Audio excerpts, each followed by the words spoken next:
construction sector as a part of the ERF project on the political economy of private sector dynamism. Public procurement, why are we working on public procurement? Because public procurement has a high economic significance in Turkey. Every year, more than 100,000 public procurement contracts are being awarded to more than 50,000. You need to put the microphone on. I am. Maybe I should be taller. Or, does this work now? Okay. More than 50,000 firms are awarded with public procurement contracts every year. Some of them are very small, some of them are very large. But the firms are mainly small and medium enterprises. Only last year, for instance, around 128,000 public procurement contracts were awarded, and the total value was around $50 billion. Let me give you a short background why we are working on public procurement. So, as Emre and Isaac already mentioned, the 1990s in Turkey is considered as a lost decade. Coalition governments, bad governance, 1994 crisis, 1997, and then 2001 crisis, which was the, one of the most severe crises of Turkish history, which took the economy to the edge of collapse indeed. So in that environment, this is so uncomfortable. I'll make this work. Can you hear me now? If you yes. don't move much, yes. Yeah, the problem is that you move a lot. I won't move.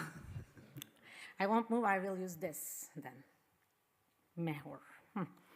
In that environment, policymakers and politicians had no choice but reform the economic institutional structure, because right after the crisis, European Union as a membership condition, IMF as a credit condition, and World Bank as an aid condition required Turkey to draft a new public procurement law which would foster competitiveness, efficiency, transparency, and as well as depoliticize the procurement processes, because public procurement had already been a problematic area in Turkey.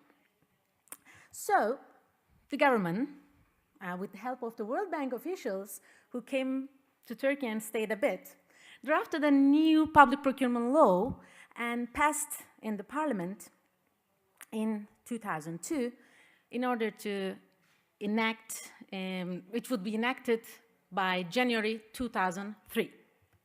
But what happened? Right before its enactment, in 2002 November elections, a totally new political party, Justice and Development Party, AKP, came to power and managed to get almost 2/3 of the seats in the parliament and form the first majority government since 1987. And right after, immediately after coming to power, Recep Tayyip Erdogan, the prime minister of that time, today's president, and 1990s mayor of Istanbul, explicitly stated that the public procurement law was serving the interests of only 50, 60 firms, and that he would not let this happen. And using this majority power, the AKP government started to change the public procurement law immediately after coming to power. So since then, more than 35 different laws made more than 150 amendments to the public procurement law. So even after the coup attempt and the introduction of the state of emergency conditions, the second decree introduced another amendment to the public procurement law. So this is an area very important for the Turkish government. So what happened with these amendments? Many of them were highly debated, controversial, some of them were notorious, but particularly for this paper, we are interested in 2008 amendment that introduced a monetary limit and allowed construction work procurements above this predetermined monetary limit to be auctioned through restricted procedure rather than open auction. So before 2008, we didn't have something like that. So for instance, the monetary limit of this year is around 18 million Turkish lira, which would be like $6 million. Another legal arrangement that we are interested in is arrangements that made some specific procuring entities exempted from the scope of the public procurement law. And the most notorious cases are the famous mass housing administration of Turkey, on which I think there are like hundreds of papers have already been published. So what happened after this 2008 legal amendment? Right after 2008 legal amendment, you see here this steep rise of the procurements, construction procurements conducted through restricted procedure. And what? At the expense of open auctions. So, of course, all these peculiar developments in the regulatory framework governing the public procurement law and some news in the media led rise in the concerns over corruption. For instance, Transparency International stated that public procurement was singled out as one of the sectors most susceptible to corruption. And then some other newspapers found out about like politically affiliated firms rigging auctions. And finally, in Washington Post, we had this news about winners of procurement contracts donating 10 to 20% of contract price to organizations affiliated with Erdogan. But of course, we were aware of these a bit earlier than these newspapers. So we started to work earlier and started to ask why the government was changing this public procurement law that severely in a way that state discretion would increase in contract award processes. And does this lead to shift of allocation of contracts towards some firms connected to AKP? And this state discretion, does this lead to higher costs to the public in the form of higher contract prices? At the end, these are our taxes, right? And what we do with Tuba is, thanks to ERF grant that allowed us spare a lot of time to analyze that many procurements and that many firms, we analyzed around 18,000 high-value procurement contracts and around 6,000 firms that have been awarded with procurement contracts. And we provide systematic evidence of favoritism. We also reveal that, our work reveals that increased discretion is associated with higher contract prices. And we also can show that some specific procuring entities are particularly used for rent creation and distribution. We use 3 types of data. So public procurement data set is there with around 18,000 procurement contracts. Apart from that, we use firms, business associations membership list in order to match the contract awarded firms with the members of the religious network. Would be a religious network in the Anatolian Tigers paper. Here we use the term politically affiliated firms. So Müsiat, Tuskon, Tümsiat, Askon are the religious network, and the Tüsiat and Türkonfet is the secular network. And we have a third data set that we manually constructed through searching every single firm that was awarded with a contract in Trade Registry Gazette, which has like the shareholders information and other information, and then searching these shareholders, searching their connections, let's say. The public procurement data set has detailed information on procuring institutions, firm names that were awarded with a public procurement contract, auction types, auction methods, and the economic details of procurement. Politically affiliated firms data set, as I said, we classified the religious network as politically affiliated and compared them with TÜSİAD and Türkonfet that either went through some conflicts with the government or at least not known to have as harmonic relations with the government as the politically affiliated firms do. And the third one, the politically connected firms, we coded a firm, CAKP, connected to AKP, if the shareholder, the owner, is a member of the parliament from the ruling AKP. If he or she is an AKP official at the local level, such as a provincial head or a member of the provincial party organization, if he or she is a first-degree relative of the ruling party officials, or there is some kind of ideological kinship. If the shareholder of the firm is also a board member of a religious association, which is publicly known to be connected to the government or the political party, AKP. Or if the shareholder of the firm is also a shareholder or a board member of a politically connected media channel. But we are kind of strict about this. First, in terms of relatives, we only take first-degree relatives. And in terms of this politically connected media channels, come on, I mean, now every media channel you can consider politically connected. We just don't do that. We are explicitly looking for an ideological kinship.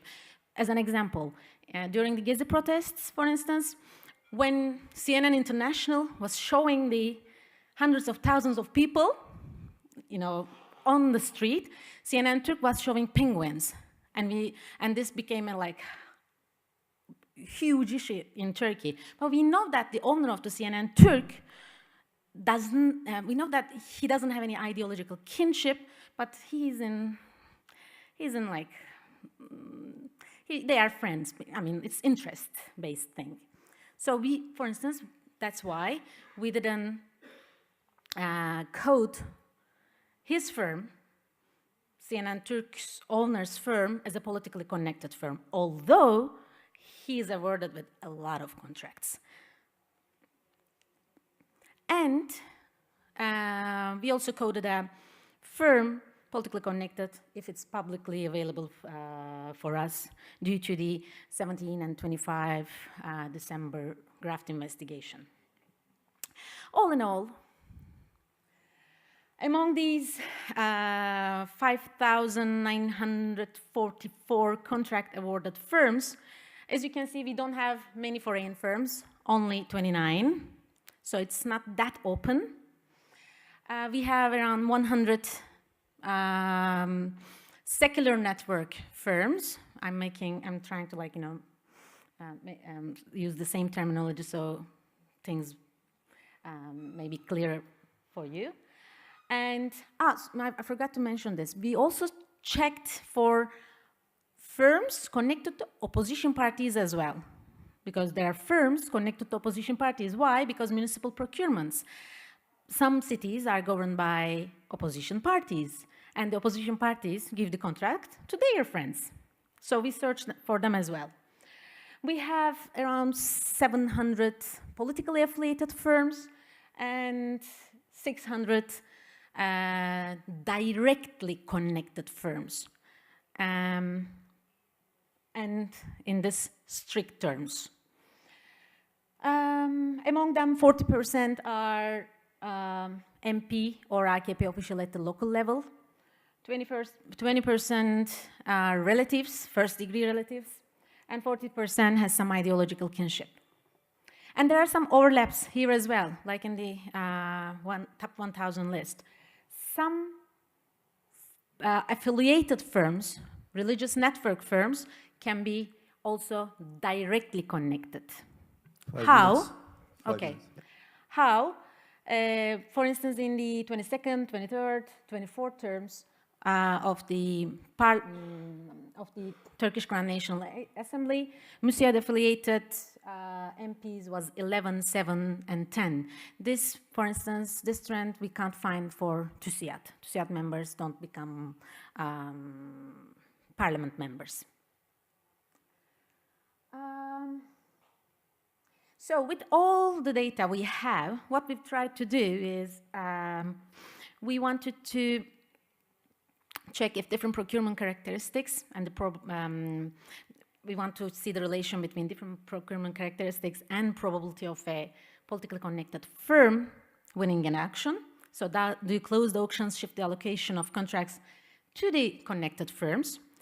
We also checked for different procurement characteristics, the type of the winner, and the final contract price. So do closed auctions make procurements more expensive for the government? And we also checked the effect of 2008 legal amendment on the final contract price.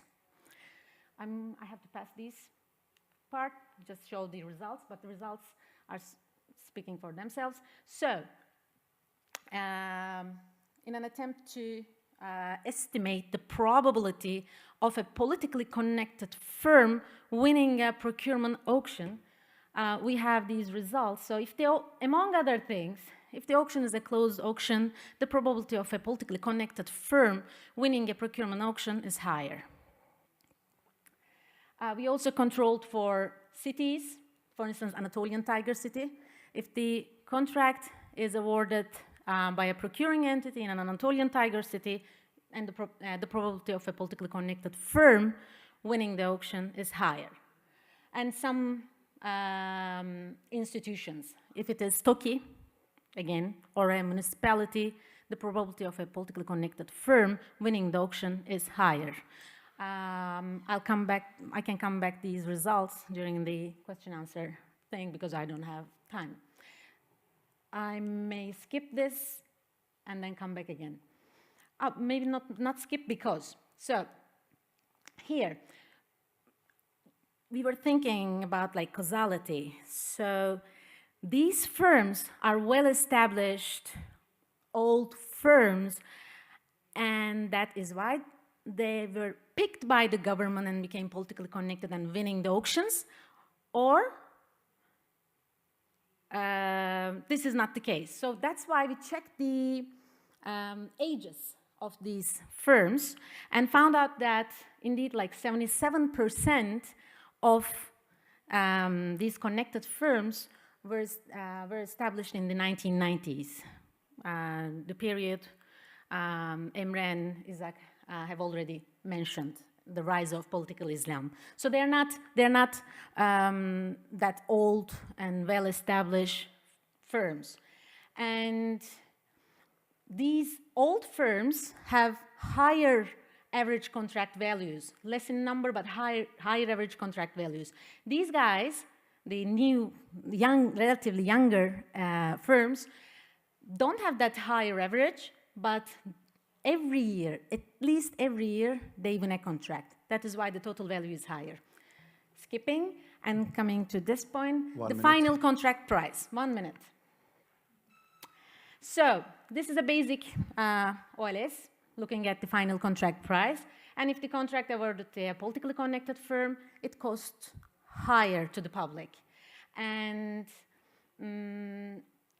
if it is, for instance, closed auction, same. And if it is TOKİ, yes, higher final contract prices. And here we have the DD to check the effect of 2008 legal amendment. And here we have to focus here. Contrary to our expectations, the 2008 legal amendment did not lead higher contract prices. This was quite surprising for us because we expected that the politically connected, we expected that this legal amendment was made for the politically connected firms so that they would make the job more expensive. So this is not the case. But then we again, with some doubts in mind, drove this, but I think I don't have time to present this. Do I? Quickly? Very quickly. I gave you extra minutes for the microphone problems. Thank you. It's not the microphone, it's me, I think. Moving a lot. So, this blue and red lines here show us the monetary limit, the predetermined monetary limit introduced by this 2008 legal arrangement. The three reds are the real monetary limits. The blue is the one we hypothetically calculated for 2008 to see if there was a difference. And these gray here and these grays show us the clusters around the monetary limit. As you can see, right after the monetary limit, there's a cluster. We're still working on that, but we are pretty sure that the procuring entities have been miscalculating the estimated cost because the estimated cost is calculated by the procuring entity. The predetermined monetary limit is introduced by the government, so the government and the government. So we have doubts that the assignments around the monetary limits can be locally random. So, as a conclusion, politically connected firms are awarded with higher numbers of contracts with greater value, the probability of politically connected firm winning a procurement contract increasing, among other things, when less competitive award procedures are used, and the legal amendment of 2008 has not led to higher costs to public. However, clusters just above the monetary limit raise doubts on miscalculation of the estimated cost. And we have to also mention this, that although favoritism is centralized, exists and prevails through making highly debated laws, there's some sort of redistribution as well through relatively low-cost projects. Thank you.